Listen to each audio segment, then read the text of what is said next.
Ang ina, tas yung helmet ko nasa kanya pa. Kaya mo na yung helmet na yun. Sibat na tayo rito. Di maganda yung pakiramdam ko. Ako si Yani, dating kusinero, na ngayon naging isang full-time dog breeder. Hilig ko ang magluto, ganoon din ang pag-aalaga ng mga aso. Pero ang isa sa mga nagpapasaya sa akin, ang magmotor at pumunta sa magagandang lugar. Kaya tara, samahan niyo ako.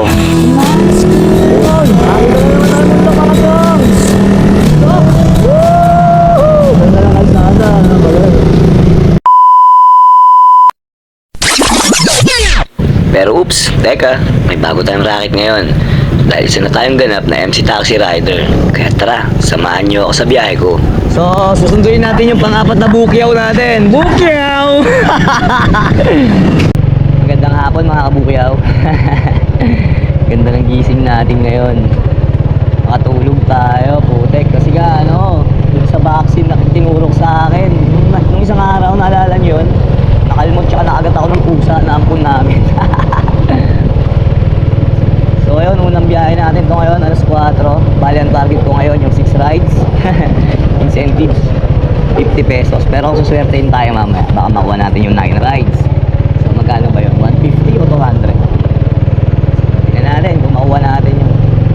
Makuha natin, iswerte. Ay, gandang ibon, no? Parang maliit lang konti sa kalapate.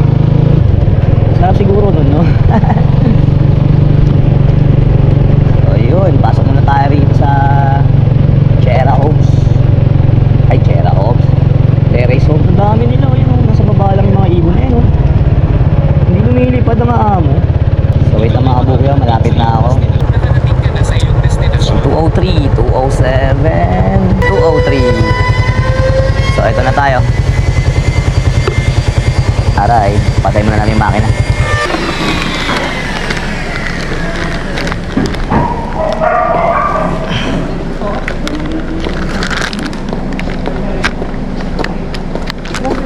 Yes, ma'am. Ma'am Keisha.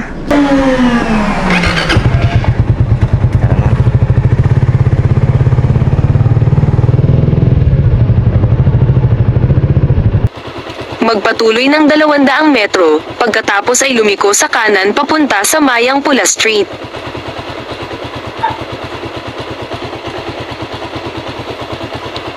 Medyo duda ako sa sinakay ko, kaya nag-open na ako ng video.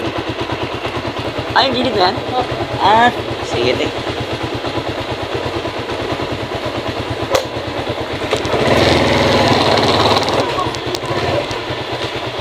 Pabili kong camel. Pa. Ganito.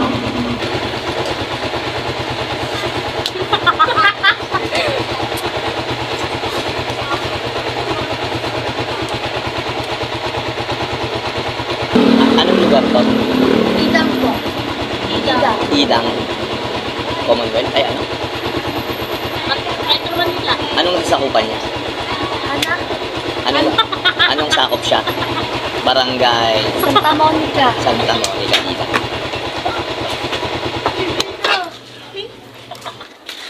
Naalala ko yung sabi niya ko sa, "Hoy, guys, nalaulaw yung pati mo yan." Nalaulaw nga yung pati niya.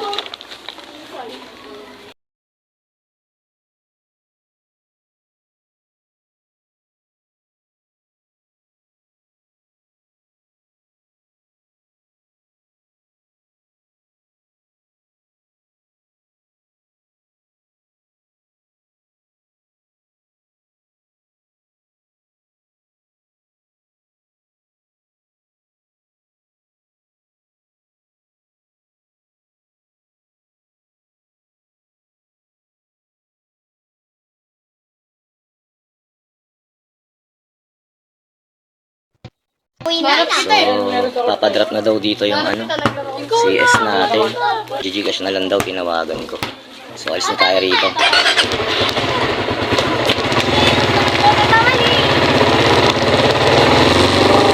Hindi ko alam bakit nag-iba yung plano niya. Sabi niya kanina kasi hatid lang daw niya yung dala niyang isang bag dun sa sa asawa niya. Kaya dito siya pumunta. Pero Magpatuloy ng 100 metro, pagkatapos ay lumiko sa kanan papunta sa Mayang Pula Street. So nakakapagtaka lang kasi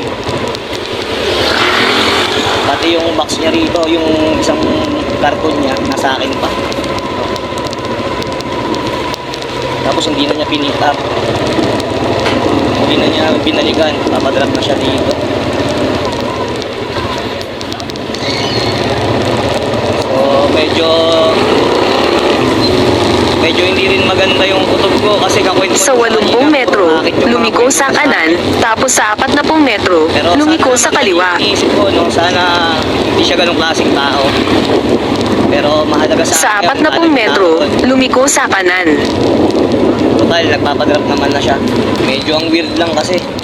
Tapos nung tinawagan ko siya, nakahimik. Ano ba yun? Okay na, isakay ko na yun. So, dito na ako mag-i-stay muna. Palabas na ako ng Commonwealth Highway. Patagos ng regalado to eh. Pero sana bayaran na ako dito.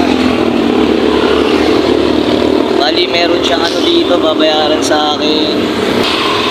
Ayan, may babayaran siya sa akin 121. Eh, wala pa. Hindi pa pumapasok yung Gcash niya. Tayo natin, sana magbayad.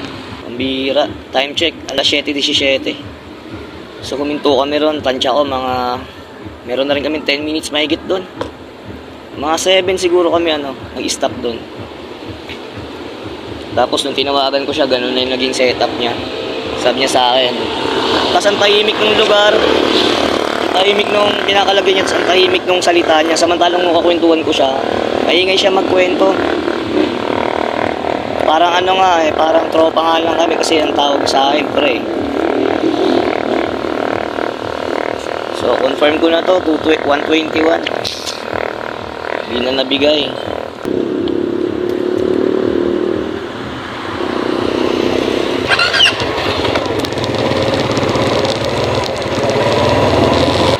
Tapos yung helmet ko nasa kanya pa. Kaya mo na yung helmet na yun. Sibat na tayo rito. Hindi maganda yung pakiramdam ko. Hindi na rin ako makabiyahe. Tanggala yung helmet ko. Hindi ko nakuha.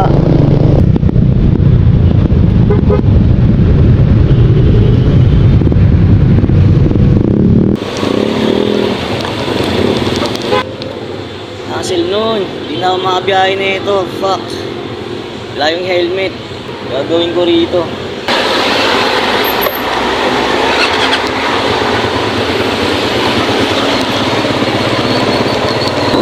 Tayo sa gasoline station.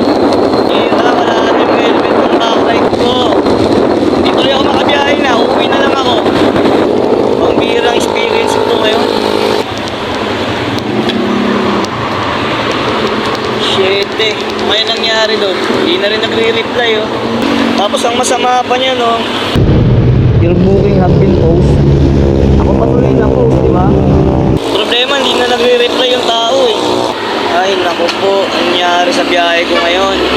Ang galing, hindi na siya nagre-reply eh. Oh. Gagawin ko na ito. Dito pa yung pinahawak niya sa aking mga niya. Sa cargo niya oh. Wala, hindi na ako nire-reply yan eh. Nasa kanya pa naman yung helmet ko. Gusto ko sana kunin. Tapos ibabalik ko sa kanya tong box niya. Sabi niya kanina, Gcash na lang daw yung payment. Hanggang ngayon, wala pa. Nakaubos na nga ako ng isang stick na Yossi doon. Kakantay sa kanya eh. Wala pa nga yung helmet ko. Wala na. Uwi na lang talaga tayo na ito. Hindi na tayo makabiyahe. Ay, goodness. Bad trip. Bali guys, eto nga pala yung mga laman nung nasa paper bag. Ayan, corn beef, kape tsaka pepero. So dudamat na lang kung magkano lahat yung inabot nung total niya mga yan. Maraming salamat nga pala sa nakatapos ng video na to. At ingat kayo palagi kayo mag-iingat. Always fit and healthy. Babush!